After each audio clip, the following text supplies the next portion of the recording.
ఇప్పుడు మీకు ఏదైతే వినిపిస్తుందో కాంట్రవర్సీ, ఆ కాంట్రవర్సీ మీద ఉన్న ఇంట్రెస్ట్ తిరగబడరా స్వామి మీద ఉంటుందా ఆడియన్స్కి? ఏమో అండి, కనీసం ఇప్పుడైనా ఎంతమంది వచ్చారు, సంతోషం. నాకు తెలిసి త్రిపుల్ ఆర్ ప్రెస్ మీట్ కూడా ఇన్ని కెమెరాలు రాలేదు. అదే శివకుమార్ గారు, మల్కాపురం శివకుమార్ గారు ఒక్క నిమిషం. ఆల్రెడీ ఇప్పుడు మీరు సెకండ్ డేట్ వేశారు, బట్ దీనికి వన్ వీక్ బ్యాక్ ఆల్రెడీ ఒక సినిమా రిలీజ్ అయింది హీరో గారిది. సో మరి అది బిజినెస్ ఏమైనా ఎఫెక్ట్ చేస్తా అనుకున్నారా, లేకపోతే అంటే అది మీ పరస్పరం మాట్లాడుకుని ఓకే అన్నారా, లేదంటే ఎవరి దారి వాళ్ళది అన్నట్టు చూసుకున్నారా? లేదంటే ఆ సినిమాకి ఈ సినిమాకి ఎలాంటి పరిస్థితి, ఎలాంటి ఇది లేదు. అంటే ఆ సినిమానే, ఈ సినిమా. ఎందుకంటే ఈ సినిమా టోటల్గా మేము ఎప్పుడో June 7th వేద్దాం అనుకున్నాం. అప్పుడు పురుషోత్తం సంబంధించినటువంటి ప్రొడ్యూసర్ గారు ఏంటంటే మేము June 7th వస్తామంటే నేను జూలైలో వస్తానని చెప్పడం జరిగింది. July 19th అనుకున్నాం ఫస్ట్ ఈ మంత్లో.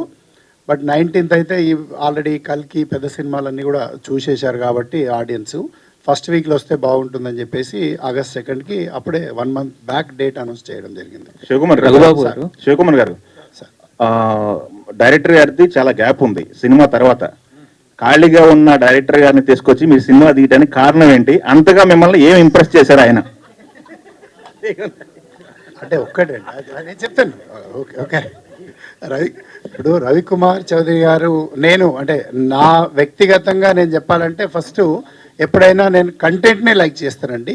కంటెంట్ను యాక్సెప్ట్ చేసిన తర్వాత చేస్తున్నటువంటి సినిమాలో ఇది 3rd film.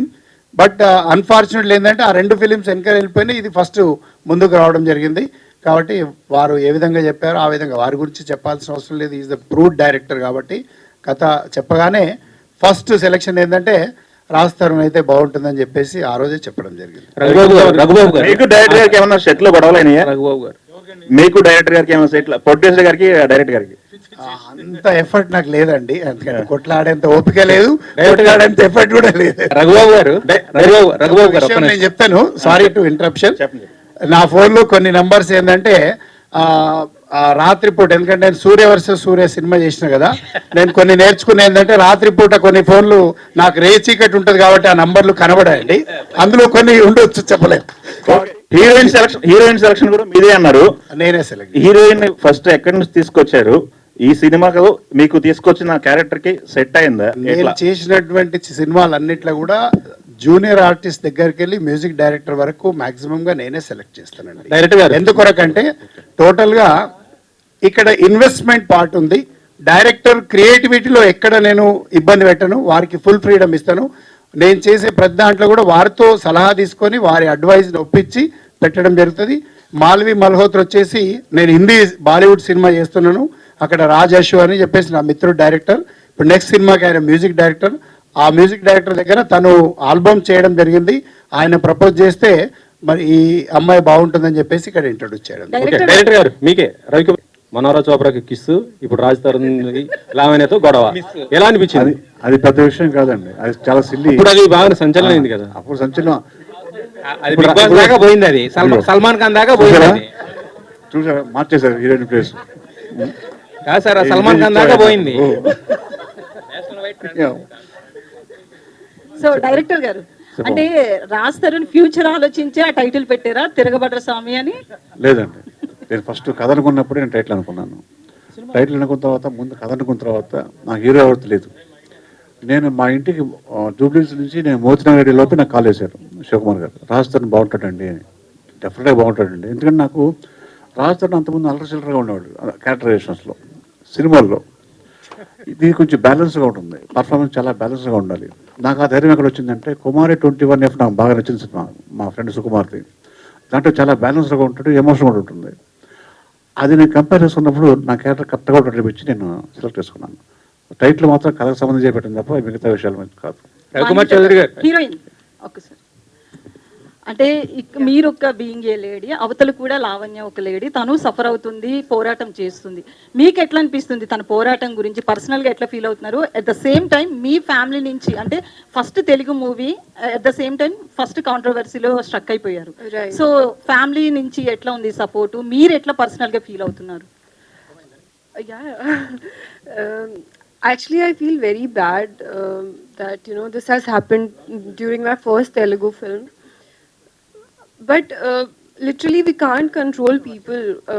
I'm sure she must be going through something and that's why she did that, but uh, I have nothing against her. The only thing, she has done a lot of damage to me and she has put false allegations on me and my family, and that is very sad. I really feel bad that how people portray other people without even meeting them. And my family is very simple family. They belong to Himachal. They live a very simple life. They don't know anything about cinema, and still they are suffering. And there was a point when my father told me, leave this cinema and come back. That day I cried a lot. But finally he started supporting me and he said that Ki, it's okay, we are with you and we'll support you because you are right. You have not done anything wrong. And definitely my family, my mom, dad, my brother, they all are supporting me, and definitely the truth will come out. People will know what is the truth, and I don't think these kind of things affect a lot, because at the end your work speaks a lot. And I just want that you guys go to theaters, watch this film on 2nd August and support our film, because it's a beautiful film, and I just want your love and support. That's it. Director And garu, especially director from garu, Telugu cinema, it's my first Telugu cinema. Please, please, please support me. Teaser cut చేస్తారు, trailer cut చేస్తారు, only lyrical videos మాత్రం ఉంటాయి. దీనికి especially 8 minutes show reel అనేది అంటే ఏం చూపించాలనుకున్నారు? అంటే ఎందుకు, అంటే ఇప్పుడు వరకు ఉన్న బస్ బాగానే ఉంది కదా సినిమాకి, బాగుందండి. But apart from that first time ఒక షో రీల్ అనేది ఎందుకు కట్ చేశారు ఈ సినిమాకి? రీజన్ ఏంటి? స్పెషల్ రీజన్ ఏంటి? స్పెషల్ రీజన్ ప్రొడ్యూసర్ గారి ఇంట్రెస్ట్ అండి. ఈ ఖర్చును ఆయన అడగాలి. ఎందుకంటే షోరీలు చూపించేంత వరకు కూడా ఎవరికి తెలియదు కాబట్టి నేనే చెప్పాలి. ఎందుకంటే ఇంతమంది మిత్రులు ఒకసారి రాలేరు కాబట్టి, అందరు ఒకటేసారి వచ్చారు కాబట్టి, మరి హోల్సేల్గా ఒకటేసారి అన్నీ కలిపి చూపిస్తే బాగుంటుందని చెప్పేసి వేయడం జరిగింది. Thank you. సార్ శివకుమార్ గారు ఇక్కడ మీ దగ్గర. సార్ సినిమా తీసేది అల్టిమేట్ బిజినెస్, డబ్బుల కోసమే చేస్తారు కదా సార్. అలాంటప్పుడు మీ హీరోకి కానీ అంతకుముందు హిట్లు లేవు, డైరెక్టర్ గారికి హిట్ లేదు. ఈ టైంలో వాళ్ళిద్దరు కాంబినేషన్లో సినిమా అంటే డిస్ట్రిబ్యూటర్ దగ్గర నుంచి కానీ అందరి దగ్గర నుంచి ప్రాబ్లం వస్తుంది కొనాలంటే. ఏ ధైర్యం చేశారు? రెండు విషయాలు మీకు చెప్తానండి. ఇందాక కూడా చెప్పడం జరిగింది, నేను కంటెంట్ నమ్మే సినిమా తీసే ముందు నా యొక్క డైరెక్టర్ క్యాలిబర్, కంటెంట్ను ఫస్ట్ నమ్మాను. సెకండ్ మా డైరెక్టర్ క్యాలిబర్ నమ్ముతాను నేను. ఆయన తీసే విధానాన్ని, ఆయన తీస్తున్నట్టు ఆయనకు ఉన్నటువంటి ఫైర్ కానీ, ఆయనకు ఉన్నటువంటి ఆర్టిస్టుల యొక్క పర్ఫార్మెన్స్ ఏ విధంగా ఉంది చూసి సెలెక్ట్ చేసుకుంటాను. సినిమా హిట్ టు ఫ్లాప్ అనేది ఎప్పుడు కూడా కౌంట్లో లేదండి. సినిమాకి కంపారిజన్ కూడా చేయలేనటువంటి పరిస్థితి. Raj Tarun garu, I'm Babita from big TV.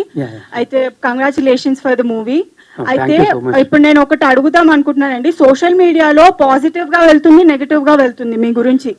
So this is the time for you to defend about you. అంటే ఏం చెప్తారు? అంటే లాయర్లు, కోర్టులు తర్వాత చెప్తాయి, కానీ మీరు ఇప్పుడు మీడియా ముందు ఉన్నారు కాబట్టి మిమ్మల్ని మీరు డిఫెండ్ చేసుకోవాలి అని అనుకుంటే ఏం చెప్తారు? నేను ఏమీ చెప్పనండి. కోర్టులు, లాయర్లు తర్వాత చెప్తారండి. మీరు ఒక మాటలో ఇప్పుడు చెప్పాలి అని అనుకుంటే ఏం చెప్తారు? నేను ఏమీ చెప్పను. ఒకటంటే సినిమా కంటెంట్ బేస్ చేసుకుని మీరు తీశారు, బట్ కాంట్రవర్సీ రావటం అనేది గుడ్ ఆర్ బ్యాడ్? ఇక్కడే పర్లేదు చెప్పండి. సారీ, గుడ్ ఆర్ బ్యాడ్ అంటే కాంట్రవర్సీ రావడాన్ని మీరు సినిమాకి ఉపయోగమా లేకపోతే ఏంటి, దీన్ని ఎలా చూస్తారు? కాంట్రవర్సీ రావడం అనేది ఎప్పుడైనా బ్యాడే అండి, ఎవరికైనా సరే. మాల్విక గారు, మాల్విక హౌస్ ఒక్క సెకండ్ అయిపోయింది. ఎవరికైనా ఎప్పుడైనా సరే అది బాధాకరమే. వచ్చింది, ఏం చేస్తాం, we have to fight it, అంతే. శివ గారు ఇప్పుడు మీరు యూ హ్యావ్ బీన్, అంటే మీరు చాలా రంగాల్లో బిజినెస్ పరంగా చాలా సక్సెస్ఫుల్ బిజినెస్ మ్యాన్ మీరు. అండ్ చాలా కూల్గా ఎప్పుడు కూడా అంత ఇమోషనల్గా సినిమా పట్ల కనిపించింది. మీరు మంచి సినిమాలే చేశారు. బట్ ఈ రోజున్న కండిషను, సినిమాలు, వాటి తాలూకా సిచ్యువేషను, ఎగ్జిస్టెన్సు అంత ఎంకరేజింగ్గా మీకు అనిపిస్తున్నదండి? ఎందుకంటే మీరు అన్ని బిజినెస్లోని బాగా సక్సెస్ఫుల్ మర్కంటైల్ పర్సన్ మీరు.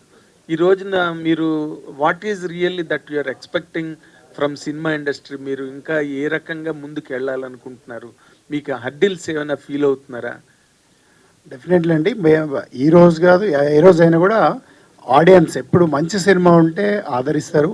ఎప్పుడు కంటెంట్ బాగుందంటే వారికి నచ్చితే తప్పకుండా ప్రమోట్ చేస్తారు, వారు సహకరిస్తారు, సినిమాలను సక్సెస్ చేస్తారు. అందులో పర్టికులర్గా ఏంటంటే మన తెలుగు ఆడియన్స్ గొప్పతనం ఏంటంటే, ఒకవేళ కథ బాగా నచ్చి లేకపోతే అక్కడ ఆర్టిస్టులతో సంబంధం లేకుండా వాళ్ళ హిట్ ఫెయిల్ లేకపోతే పెద్ద చిన్న అనేది తేడా లేకుండా ఆ కంటెంట్ ఒకవేళ నచ్చినట్టయితే మన ఆడియన్స్ వాళ్ళే భుజాల మీద వేసుకొని ఈ సినిమాని ప్రమోట్ చేస్తారు. ఒకవేళ నచ్చకపోతే ఆ విధంగా కిల్ చేయడానికి కూడా వెనకాడరు.